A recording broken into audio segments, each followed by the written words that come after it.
Hello everyone, welcome back to another model video. और आज के इस वीडियो में तुम लोग को पता चल जाए कि वालिन ने अपनी जान की बाजी को लगा दिया जोई को बचाने के लिए। और जान की बाजी क्यों नहीं लगेगी अगर उसके सामने में ओपोनेंट लिंग त्यान हो तो। इसके साथ ही मैं तुमसे एक सवाल पूछना चाहता हूँ कि मान लो तुमने किसी को बचाने के लिए अपनी जान की बाजी लगा के एक सर्टेन पॉइंट पर गए जहाँ के बाद तुम उसको निकाल सकते हो। बस उसे क्या करना है कि उठ के बाहर की तरफ में आना है और कुछ नहीं। एंड तभी वो बोले मैं नहीं जाना चाहता भाई, तू यहाँ से वापस चला जा, मैं यहीं मरना चाहता हूँ। और इसके बाद तुम्हारा क्या रिएक्शन होगा तुम लोग कमेंट में लिखना, इंक्लूडिंग तुम उसे कौन सी गाली दे सकते हो, वो भी सेंसर्ड वर्जन लिखना। तो चलिए आज के इस वीडियो को हम लोग बिना किसी देरी के शुरू करते हैं।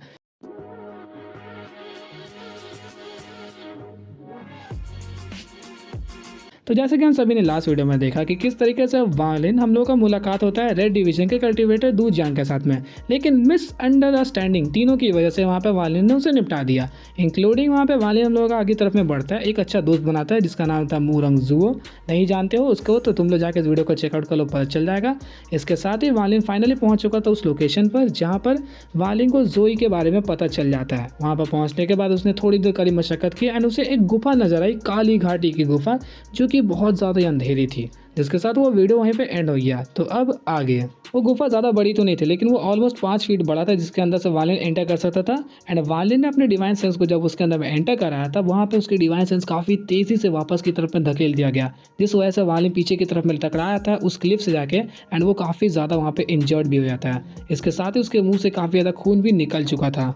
इसके साथ ही वालिन इस चीज़ को महसूस कर पाता है कि सिर्फ एक छोटा सा डिवाइन सेंस जो कि लिंग त्यानो ने यहाँ पर छोड़ दिया, इस वजह से एक एसिड लेवल का कल्टीवेटर इतना ज़्यादा अगर इंजर्ड हो सकता है। तो सोचो कि असली लिंग त्यानो की पावर्स कितनी ज़्यादा होगी, कौन से लेवल पर होगा वो। इसके साथ ही वो यहाँ पर बड़बड़ाता है कि लेट स्टेज एसिडेंट के जो कल्टीवेटर्स होते हैं वो फर्स्ट स्टेप के बिल्कुल लास्ट पर होता है। इसके साथ ही कोई भी कल्टीवेटर यिन यान स्टेज के अंदर में एंटर करता है ताकि वो सेकंड स्टेप के अंदर में जा पाए, लेकिन उसे एग्जैक्टली तो नहीं पता कि लिंग त्यानो की कल्टीवेशन कितनी ज़्यादा होगी।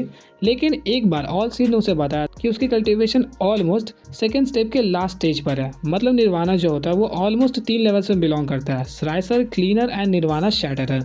तो अगर ऑल सीड हम लोगों के निर्वाणा शैटरर पर होंगे तो लिंग त्यानो से कल्टीवेशन उनकी ज़्यादा चेंजेस मतलब ज़्यादा फर्क नहीं है, जिस वजह से लिंग त्यानो ऑलमोस्ट निर्वाणा क्लीनर के आसपास में तो हो सकते हैं। और निर्वाणा क्लीनर के साथ में वालिन का लड़ पाना ऑलमोस्ट नेक्स्ट टू इम्पॉसिबल है। लेकिन इस दौरान वालिन की आंखों में एक अलग टाइप का डेडिकेशन था। वालिन अच्छी तरीके से जानता था कि उसने अपनी कल्टीवेशन को किस तरीके से इस लेवल तक पहुंचाया है। एक बच्चे से कल्टीवेशन को स्टार्ट करके अभी तक 400 से 700 सालों तक कल्टीवेट करने के बाद उसने फर्स्ट स्टेप की इस स्टेज को यहाँ पे अचीव किया है जो कि एसिडेंट लेवल है, जिसके लिए वालिन ने बहुत ज़्यादा ही कड़ी मशक्कत की है, वो भी बिना किसी के मेहनत के, जिस वजह से वालिन यहाँ पे बिल्कुल भी रुकने नहीं वाला था। वालिन पूरी तरीके से खुद को प्रिपेयर करने लगता है उसके अंदर में एंटर करने के लिए। वालिन ने वहाँ पर अपने 100,000 स्लॉटर एनर्जीज को एक साथ में अपीयर करा के लाइफ सील्स में क्रिएट कर लिया, लेकिन उसने एक स्टैंड को अपनी ओरिजिन सोल के साथ में फ्यूज़ कर लिया था ताकि वो अलग रहे। बाई चांस अगर सभी के सभी वहाँ पे पूरी तरीके से डैमेज हो जाते हैं तो उसका एक प्रोटेक्टेड रहेगा, जिस वजह से वो बाकी के लाइफ सील्स को फिर से क्रिएट कर पाएगा।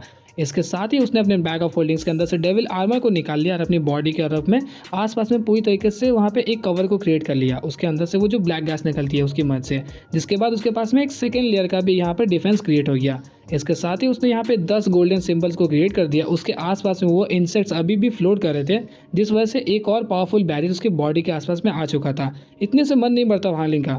वालिन ने वहाँ पे निकाल दिया 1 बिलियन सोल फ्रैग को एंड उसके अंदर से 100 मिलियन सोल्स को भी निकाल कर एक काफ़ी तगड़ा डिफेंस को क्रिएट कर लिया। और अब वालिन तैयार था उसके अंदर में एंटर करने के लिए।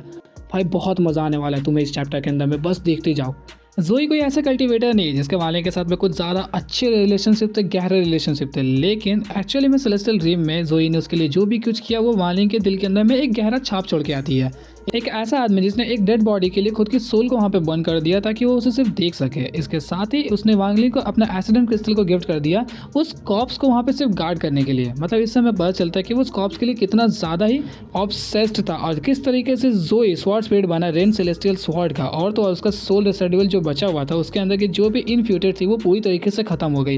एंड जिस मोमेंट के दौरान ये चीज़ खत्म होती है तो जोई के लिए पूरी दुनिया अब खत्म ही हो चुकी थी, कुछ बचा ही नहीं था। उसका दिल टूट गया और तो और उसकी जो स्वॉर्ड एनर्जी जिसके अंदर में वाइटलिटी थी वो चीज़ भी ख़त्म हो जाती है और थोड़ी सी जो एनर्जी उसकी बॉडी के अंदर बची थी उसके बाद ही वो बन जाता है एक स्पिरिट बनने के बाद उसने लिंग त्यानो को किस तरीके से वहाँ पे वॉइड के अंदर में धकेल दिया एंड वहाँ पे उन दोनों के बीच में लड़ाई होती है।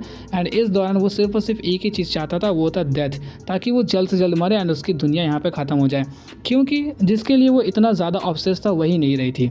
वाली ने इस सारी की सारी क्रूएल्टी को वहाँ पर खुद ही विटनेस्ड, मतलब अपनी आंखों से देखा था एंड इसी से उसे पता चलता है कि ये जो कल्टिवेशन वर्ल्ड है वो कितना ज़्यादा क्रूएल है। वालिंग के दिल में कुछ ही ऐसे लोग थे जिन्होंने अपनी जगह बना पाए, जिनमें सबसे पहले आता हम लोग का सीतुनान, दूसरा दूतियान और तो और चीहू अभी भी उसके दिल में है, इंक्लूडिंग हम लोग का जोई उसके प्रति हमेशा से हम्बल था, जब वो सोल फॉर्मेशन में था तब भी। लेकिन आज वालिंग की सिचुएशंस अलग है, अब वो एक एसिडेंट लेवल पर है। पास्ट के दौरान तुम लोगों को याद होगा कि 13 को उसने बचाने के लिए किस तरीके से डीमन जनरल के साथ में वो सीधा भिड़ आता है बिना अपनी जान की परवाह किए हुए। तो आज भी वो जोई के लिए बिल्कुल वैसा ही करेगा, भले ही उसके सामने लिंग त्यानो का पावरफुल डिवाइन सेंस ही क्यों ना हो। इसके बाद ही वालिन उसके अंदर में एंटर करता है एंड इस दौरान लिंग त्यानो का डिवाइन सेंस उसके ऊपर में सीधा अटैक कर दिया। वालिन ने अपने आउटर मोस्ट डिफेंस को पूरी तरीके से एक्टिवेट कर दिया था, जो कि था 100 मिलियन सोल फ्रैगमेंट्स। वो सभी एक साथ में इकट्ठा होकर बन जाते हैं एक तरीके का शील्ड। फिर उसके बाद ही वो जो स्वॉर्ड जो कि उसका डिवाइन सेंस था वो सीधा उसके साथ में टकरा जाता है। लिंग त्यानो का डिवाइन सेंस जो था वो बहुत ज़्यादा पावरफुल था। वो 100 मिलियन सोल फ्रैगमेंट से बने उस शील्ड को पूरी तरीके से चकनाचूर कर देती है एंड सीधा वालिंग की तरफ में बढ़ने लगती है। इस दौरान वालिंग की नज़रों में हम लोग को वो डिटर्मिनेशन नजर आ रहा था कि वो आगे की तरफ ही बढ़ेगा, पीछे बिल्कुल भी नहीं हटने वाला, क्योंकि कुछ लोगों की जिंदगी में ऐसे पड़ाव आते हैं जहाँ पर वो कभी भी पीछे नहीं मुड़ सकते। एक बार अगर वो पीछे गया तो वो अपने सालों की मेहनत को पूरी तरीके से बर्बाद कर देंगे एंड ऐसा मौका वालिन के सामने फिर कभी नहीं आएगा कि वो पता नहीं कब जोई को बचा सके। इसके बाद ही वालिन आगे की तरफ में बढ़ता है बिना रुके। उसने एक कदम आगे बढ़ा है। इसी दौरान लिंग त्यानो का वो जो स्वॉर्ड इंटेंट था वो आगे की तरफ काफ़ी तेज़ी से बढ़ता है। वालिन ने वहाँ पे कुछ भी नहीं किया, बल्कि अपने गोल्डन सिंबल्स को आगे की तरफ में भेज दिया, जिसके साथ में वो सभी के सभी इंसेक्ट्स भी थे। जैसे ही वो डिवाइन सेंस उसके साथ में टकराती है तो वो सभी के सभी इंसेक्ट्स वहाँ पे पूरी तरीके से स्टिफ हो गए, इंक्लूडिंग वो सिंबल्स भी वहाँ पे हिलना बंद कर दिए थे। लेकिन वो जो डिवाइन सेंस था वो पूरी तरीके से रुक गया था। इसके साथ ही वालिन ने पहले यहाँ पे डिवाइन सेंस को पूरी तरीके से रोक दिया, लेकिन इतने से मामला ख़त्म नहीं होता। वालिन ने जिस तरीके से यहाँ पर इसे रोका था, इसने दूसरे डिवाइन सेंस को काफ़ी पावरफुल वे में ट्रिगर कर दिया कि वो अगली बार और भी ज़्यादा पावरफुल वे में आएगा। इसके बाद ही वहाँ पर आता है लिंग त्यानो का सेकेंड डिवाइन सेंस। इस दौरान ये और भी ज़्यादा पावरफुल था, उसके अंदर से अलग टाइप की ही दहाड़ने की आवाज़ आ रही थी एंड वहाँ का वो जो क्लिफ था वो भी हिलना स्टार्ट हो गया। इसी दौरान वालिन के सामने में वो सोल फ्रैगमेंट्स तो है नहीं जिससे वो उस चीज़ को रोक सके, जिस वजह से वालिन ने उस अटैक को डायरेक्टली अपने डेविल आर्मर के ऊपर में ले लिया। वालिन के बॉडी के अंदर से वो डेविलिश एनर्जी काफ़ी तेज़ी से रिलीज होना शुरू हो जाती है, लेकिन उस स्वॉर्ड इंटेंट के साथ में मैच होते ही वहाँ पर वो पूरी तरीके से कोलैप्स हो गया। इसी दौरान वालिन को ऐसी फीलिंग आने लगती है कि अगर वो पीछे की तरफ नहीं हटा तो शायद से वो यहाँ पर मर भी जाएगा, लेकिन ये सिर्फ और सिर्फ एक फीलिंग ही थी। और तुम सभी को पता है कि वालिन का जो सेल्फ कंट्रोल है वो कितना ज़्यादा पावरफुल है, जिस वजह से ये सभी फीलिंग्स उसके सामने कुछ भी नहीं है। वो आगे की तरफ बढ़ता है। उसने पहली बार इतने सालों में जब से उसने डेविलिश एनर्जी को यहाँ पे कल्टीवेट करना स्टार्ट किया, उसको पूरी तरीके से अनलॉक करता है। जैसे उसकी बॉडी के ऊपर का वो जो शैटर्ड डेविल की एनर्जी पूरी तरीके से रिलीज होती है, मतलब उसके बॉडी के ऊपर में एक सील था जिसको वालिन ने खोला, जिसके बाद वालिन के फोरहेड की तरफ से एक इल्यूजनरी वहाँ पे डेविल बाहर की तरफ में आने लगा जिसका एक सीन था एंड इस दौरान वो वहाँ पे हंसता हुआ बाहर आता है बिल्कुल पागलों की तरह, क्योंकि उसका वो जो सील था वहाँ पे पूरी तरीके से खुल चुका था एंड उसकी वो फुल पोटेंशियल थी। तभी उसके सामने में वो स्वॉर्ड इंटेंट आ जाता है। उस डेविल के चेहरे पर थोड़े से कन्फ्यूजन तो थे, लेकिन उसने यहाँ पर लिंग त्यानो की उस स्वॉर्ड इंटेंट को पूरी तरीके से डिवोर करने का ट्राई किया एंड थोड़ी देर बाद ही उसने उसे पूरी तरीके से डिवोर कर लिया। डिवोर करने के बाद उसके चेहरे के अंदर की वो क्लैरिटी आ चुकी थी कि उसने हरा दिया है, जिसके बाद वालिन बिल्कुल भी टाइम वेस्ट नहीं करता, बल्कि अपने सोल की पावर को भेजता है वापस से उस सील के ऊपर में जिसने उस डेविल के पावर्स को पूरी तरीके से सील कर रखा था। उसे जैसे ही वो एक्टिवेट करता है तो वो डेविल जो कि वालिन के चंगुल से बाहर जा सकता था, वो वापस उसी सील में कैप्चर हो गया। इसके साथ ही वालिन ने यहाँ पे सेकंड इंटेंट को भी पूरी तरीके से रोक दिया। इसके बाद वालिन एक कदम आगे की तरफ में बढ़ता है, मतलब ऑलमोस्ट कुछ कदम आगे की तरफ में बढ़ता है, जो कि तकरीबन 100 फीट था। 100 फीट आगे बढ़ने के बाद अब लास्ट फाइनली यहाँ पे तीसरा स्वॉर्ड इंटेंट आता है एंड इस दौरान ये जो स्वॉर्ड इंटेंट यानी कि जो डिवाइन सेंस थी वो बिल्कुल अलग थी, क्योंकि ये एक्चुअली में एक तरीके का फिगर का शेप लेता है, जो कि तुम्हें पता है अच्छी तरीके से कि वो कौन होने वाला है। ऑफकोर्स हम लोग का लिंग त्यानो का वहाँ पे इल्यूजनरी फिगर क्रिएट हो गया एंड इस दौरान मानो ऐसी आवाज़ें आ जा रही थी जैसे वो कोई मंत्र का उच्चारण कर रहा है वहाँ पर। उस मंत्रों के उच्चारण के साथ ही वो जो स्वॉर्ड इंटेंट था वो सीधा वालिन की तरफ में अब हमला करने ही वाला था। वालिन के पास में अब वो 100 मिलियन सोल्स भी नहीं बचे, डेविल आर्मर भी नहीं नहीं बचा, सिर्फ और सिर्फ एक ही चीज़ बचा है, जो कि था उसके लाइफ सील्स। लाइफ सील्स को उसने ऑलरेडी यहाँ पे क्रिएट कर रखा था, लेकिन एक को उसने छुपा रखा था अपनी सोल के अंदर में, ताकि वहाँ पे पूरी तरीके से उस चीज़ को कोई भी तबाह ना कर सके और वालिन उस चीज़ को रिकवर भी कर पाए। जिसके बाद ही वो स्वॉर्ड इंटेंट काफ़ी तेज़ी से वालिन की तरफ में बढ़ता है एंड सीधा बूम, जैसे वो स्वॉर्ड इंटेंट वालिन के साथ में टकराता है तो वो 1 मिलियन लाइफ सील्स पूरी तरीके से एक्टिवेट होकर एंड उस चीज़ को वहाँ पे रुकना शुरू कर देती है। लेकिन ये जो तीसरा स्वॉर्ड इंटेंट था, इसकी पावर सबसे ज़्यादा थी, जिस वजह से उसने लिटरली यहाँ पे सभी के सभी लाइफ सील्स को तबाह करके रख दिया। इसके साथ ही वालिन के पास में एक लाइफ सील बचाया हुआ था, जिस वजह से वो पूरी तरीके से गायब तो नहीं होता, लेकिन रिकवर करने के लिए थोड़ा टाइम चाहिए। वालिन ने इंस्टेंट उसी मोमेंट के दौरान अपने थंडर बीस्ट को निकाल देता है, यानी कि द गॉड स्लेइंग चैरियट को। गॉड स्लेइंग चैरियट का बीस्ट जैसे ही बाहर आता है, उसने सीधा उस स्वॉर्ड इंटेंट के ऊपर में हमला कर दिया एंड उससे वहाँ पर रोके रखता है। इसी दौरान वहाँ पे वालिन अपने दूसरे थ्रूफ के इक्के को इस्तेमाल करने के लिए तैयार हो जाता है। वालिन ने वहाँ पे अपने सभी के सभी लाइफ सील्स को वापस रिकवर किया, स्लॉटर एनर्जी में कन्वर्ट कर देता है, इंक्लूडिंग वालिन इस दौरान इसे रोकने के लिए अब अपने डिफेंसिव मोड्स का बिल्कुल भी इस्तेमाल नहीं करने वाला था, बल्कि कभी कभी किसी सिचुएशंस के अंदर में अगर किसी चीज़ को रोकना है तो उसके ऊपर हमला भी करना पड़ता है, जिस वजह से वालिन अब हमला करने के लिए तैयार था। वालिन ने अपनी बॉडी के अंदर से फिंगर ऑफ डेथ को इस्तेमाल करना शुरू कर दिया। उसकी बॉडी के अंदर से काफ़ी तेज़ी से डेविलिश एनर्जी, स्पिरिचुअल एनर्जीज, वो सभी उसके अंदर में कंडेंस होना स्टार्ट हो जाती है, क्योंकि तुम्हें पता होगा कि उसके बॉडी के अंदर में 4 ड्रॉप्स ऑफ सेलेस्टियल लिक्विड है, जिस वजह से बिना सेलेस्टियल जेट्स का यूज़ किए वो अभी भी काफ़ी भारी मात्रा में सेलेस्टियल स्पिरिचुअल एनर्जीज को यूज़ कर पाएगा। एंड इस दौरान इसने जो फिंगर ऑफ डेथ यहाँ पर मारा, वो एक्चुअली में एक नहीं बल्कि वहाँ पर 10 थे।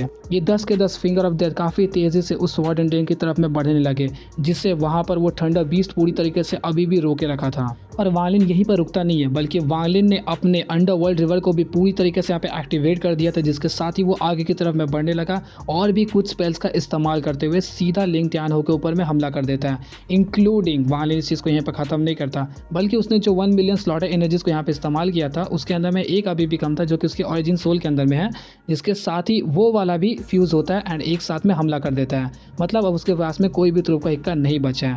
और मुझे पता है कि तुम लोग इस बात को सुनकर सोच रहे हो कि वालिन के पास में भी तो लिंग त्यानहो का स्वॉर्ड इंटेंट है, तो उसे वो क्यों नहीं इस्तेमाल कर रहा है। एक्चुअली में अगर एक तरीके से देखो तो दोनों एक ही बाप की पैदाइश है। बाई चांस अगर वालिन ने यहाँ पे इस्तेमाल किया और वो उस डिवाइन सेंस के साथ में मिलकर दोनों अगर वालिन की तरफ में हमला कर देंगे, तो तुम्हें क्या लगता है वालिन बच जाएगा? बिल्कुल भी नहीं, जिस वजह से वालिन तो रिस्क लेने ही नहीं वाला। इसी दौरान वालिन के ये सभी के सभी हमले एक साथ टकराते हैं बूम से। इतना तेज़ धमाका हुआ कि तुम लोग इस बारे में गेस भी नहीं कर सकते।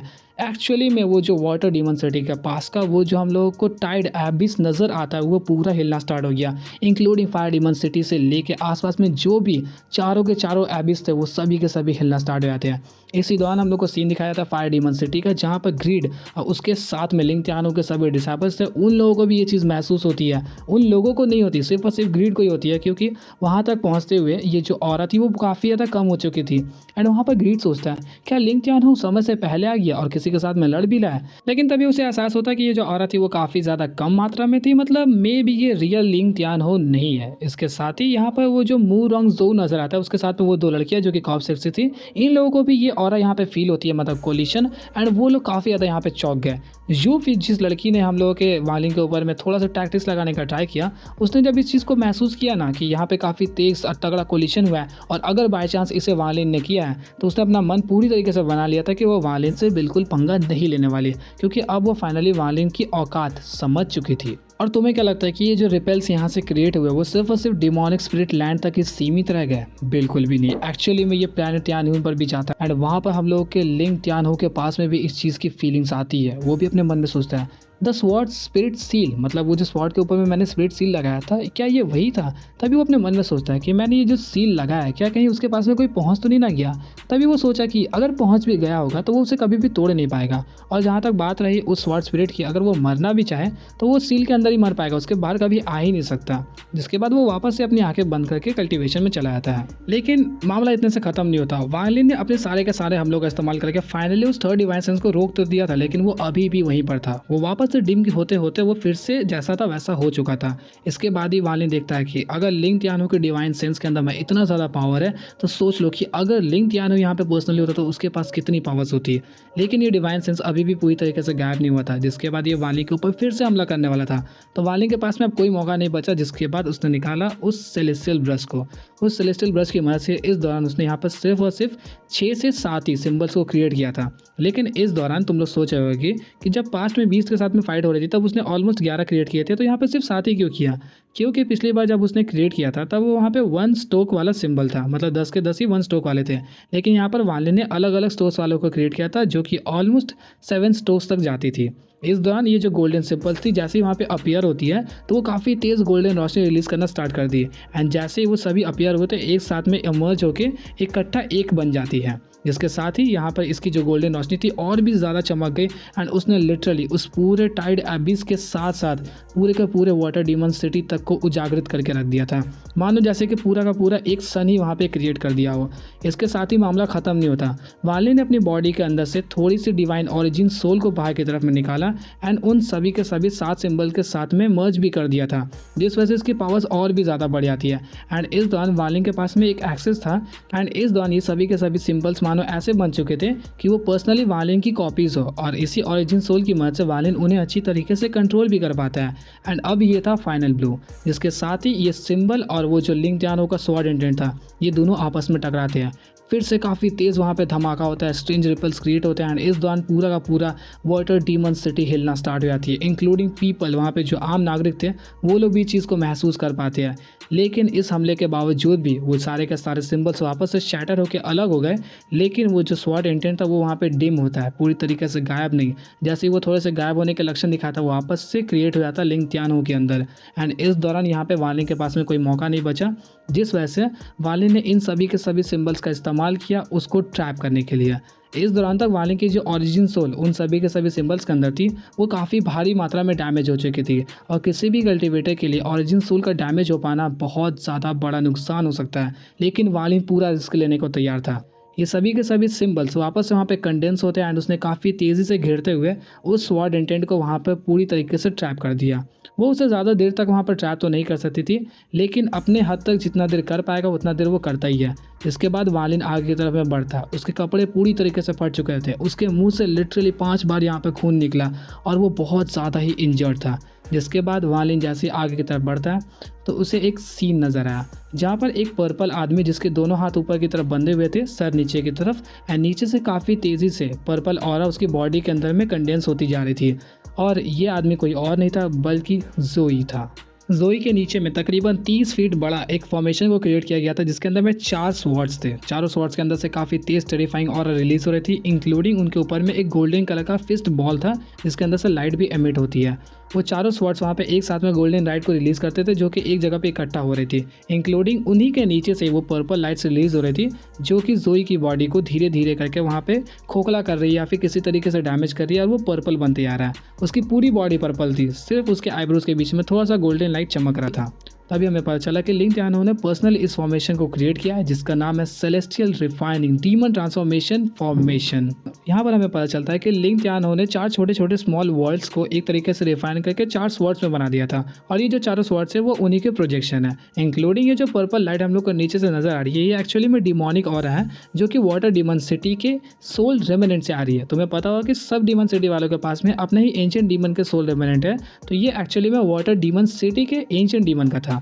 ये सभी पर्पल ऑरा जो कि जोई की बॉडी के अंदर में कंडेंस हो रही थी वो धीरे धीरे उसकी स्पिरिट को हरा देगी, एंड इन फ्यूचर चल के जब उसकी बॉडी के अंदर से पूरी तरीके से गोल्डन लाइट खत्म हो जाएगी तब वो एक्चुअली में उस एंशिएंट डीमन का बॉडी बन जाएगा। वैसे लिंक त्यानो का कोई प्लान नहीं था कि वो यहाँ पर लाके जोई को पूरी तरीके से सील करवा दे, क्योंकि तुम लोगों को याद होगा कि जब उस दौरान फाइट हुआ था तब वहाँ पे उस व्हाइट रोब वाली कल्टिवेटर यानी कि हम लोगों के किंग श्वान ने काफ़ी बुरी तरीके से लिंक त्यानो को इंजर्ड कर दिया था, जिसके बाद ही उसने यहाँ पे जोई को अपना सेलेस्टियल स्वॉर्ड का स्पिरिट बना दिया, इंक्लूडिंग उसे कई सारे स्पेल्स भी दिए, जिसके बाद जोई की भी पावर्स काफ़ी ज़्यादा बढ़ गई।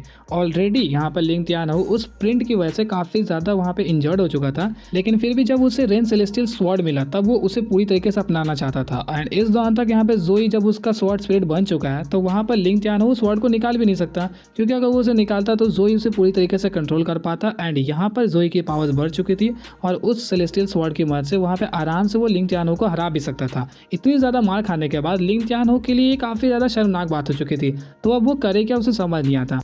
इसके बाद ही लिंग जियानो के पास में कोई ऑप्शंस नहीं थे, तो उसने जोई को अपने पीछे भगाया और वहाँ पे लेके चला था डिमोनिक स्पिरिट लैंड के अंदर में। डिमोनिक स्पिरिट लैंड के अंदर में लाने के बाद इसे फॉर्मेशन में फंसा देता है, जिसके साथ ही एंशिएंट डीमन के साथ में जो उसका अग्रीमेंट होगा शायद से वो पूरी तरीके से खत्म हो गया, क्योंकि most of the ancient demons के जो रेमिनेंट्स है वो लोग अपने ही प्लान्स बनाते हैं दूसरे वाले को डिवोर करने के लिए, तो इनका ये कोई प्लान होगा। तो इस तरीके से यहाँ पे लिंग जियानो ने एक ही पत्थर से दो निशाने किए, एक तो अपना एग्रीमेंट भी पूरा कर लिया, दूसरा जोई को ये निपटाने का भी प्लान कर लेता है, क्योंकि अगर जोई को पूरी तरीके से यहाँ पे अगर ये डिवोर कर लेता तो लिंग जियानो के पास में एक्सेस मिल जाता कि वो आसानी से उस रेन सेलेस्टियल स्वॉर्ड को यूज कर पाए, जो कि पूरे के पूरे सेलेस्टियल ड्रीम के अंदर का नंबर 1 स्वॉर्ड ट्रेजर था, जिसे वो जोई की वजह से इस्तेमाल नहीं कर पाता, क्योंकि जोई ऑलरेडी मरने वाला था और उस स्वॉर्ड के अंदर में जितनी भी पावर्स बची थी वो पूरा इस्तेमाल कर देता लिंग जियानो के मारने के लिए।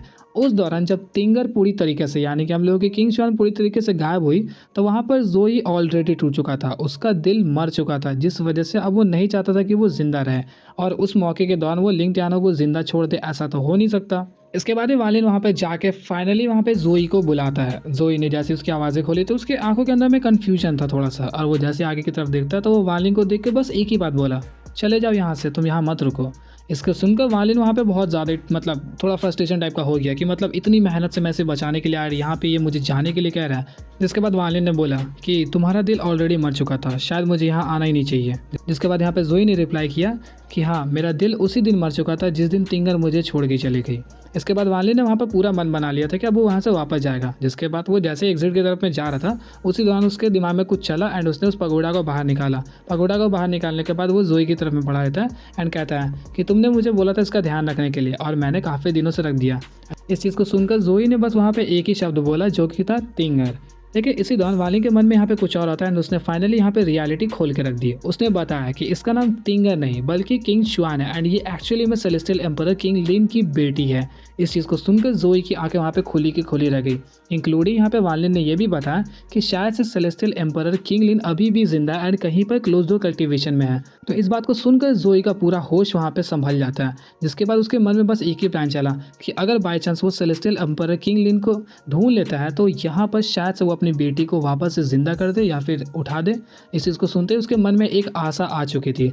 जोई और वालिन के बीच में ये जो बातचीत हुई, उसी बीच जब वालिन वापस की तरफ में जा रहा था तब वहाँ पे वो ऑलरेडी बहुत ज़्यादा डैमेज था। तो जोई ने अपने हाथ से मतलब जो उसकी बॉडी पूरी तरीके से पर्पल हो चुकी थी, उससे बस एक उंगली को ऊपर की तरफ में किया एंड वहाँ पर वो जो चारों के सारे स्वॉर्ड्स के फॉर्मेशन थे उनमें से एक वो जो गोल्डन लाइट था वो सीधा वालिन की तरफ में बढ़ता है एंड उसके ओरिजिन सोल के साथ में मर्ज हो जाता है। जिसके बाद उसकी जितनी भी इंजरीज थी सभी के सभी एक ही झटके में हील हो गई। और ये मैं बाद में इसलिए बता रहा हूँ ताकि मैं नॉवल से थोड़ा अलग बोल सकूँ। इसी दौरान यहाँ पे जब जोई ने देखा कि उसके पास में एक उम्मीद की किरण है कि वो वापस से किंग शुआन को जिंदा कर सके, तो उसके अंदर में जीने की फिर से इच्छा आ जाती है। जिसके बाद जोई ने अपने डिवाइन सेंस का इस्तेमाल करके लिंग जियानो के डिवाइन सेंस को पूरी तरीके से हरा दिया। मैं मानता हूँ कि लिंग जियानो का स्वॉर्ड इंटेंट काफ़ी ज़्यादा पावरफुल था, लेकिन जोई के मुकाबले बहुत ज़्यादा वीक था, जिस वजह से जोई ने आराम से निपटा दिया। इसके साथ ही उस फॉर्मेशन को तोड़ के वहाँ पर आसानी से रिलीज हो जाता है। और मैं सोचूँ साला अगर इतने दिनों से वो खुद रिलीज हो जाता तो वो हो क्यों नहीं रहा था। इसके पीछे का रीज़न सिर्फ एक ही है, उसका डेथ हार्ट। वो पहले ही हार मान चुका था कि तिंगर अब कभी जिंदा नहीं होने वाली, जिस वजह से उसका दिल ऑलरेडी टूट चुका था और वो नहीं चाहता था कि वो जिंदा रहे। जैसे उसके अंदर में एक उम्मीद की किरण नजर आई तो वो वापस से फॉर्मेशन तोड़ के आया था। शायद से वालिन को कॉल कर देना चाहिए था, ज़्यादा बेटर होता। सो इसी के साथ आज की इस वीडियो को हम लोग यहीं पे एंड करते हैं। होप कि आप लोगों को वीडियो अच्छी लगी, और अगर अच्छी लगी इसके लिए एक लाइक तो बनता ही है। तो मिलते हैं आपसे एक और न्यू इंटरेस्टिंग वीडियो के साथ, तब तक के लिए गुड बाय।